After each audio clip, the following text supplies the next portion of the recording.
Mga kagana pa sa Wawi Market ngayong araw na ito ay kadalawang buwan na nilang pagkakasara.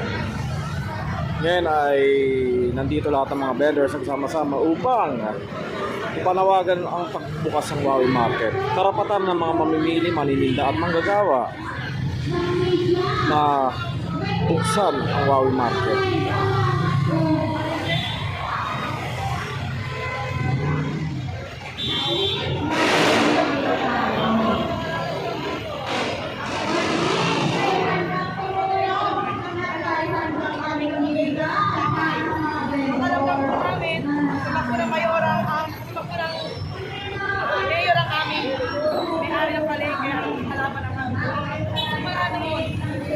Ngayong taon ng 2020, hindi po nila kami binigyan ng permit ang mga mag-anak buhay. Ngayon po na pinasara ang ano po naman nyo, pinala nyo po sa magulang itong pwesto. Ang pakiramdam, hindi ko masabi.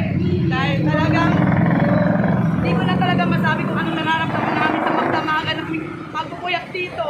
Na talagang ipinaglalaban namin ang palengke. Kahit mahirap na paraan, magawa kami para magkaroon kami ng araw-araw ng pagkain para sa aming mga pamilya. Lahat kami mga vendor dito. Sa gabi, makikita niyo na naghihirap, magawa ng paraan para kahit papaano, may isa na kami mga tutong, pambahid ng aming mga bahay na tinitiran, mga pampaaral namin sa mga anak. Yun lang po ang hinihiling namin. Marami po kaming naguguto, marami kaming anak na pinag-aaral, na hindi kami masistentuan. Lalo na po yung mga vendor na may mga kolehiyo na nag-tuition. Saan po nila kukunin ang tuition dito yung mga anak nila? Kung 2 buwan na po kami sarado. Yun lang po ang hinihiling namin sa aming mayora. Nabigyan po kami ng permit na makapaghahanap buhay.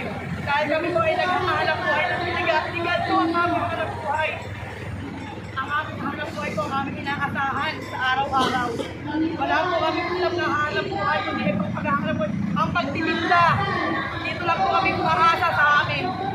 Dito lang po ang aming inaasahan. Ang pagtitinda po.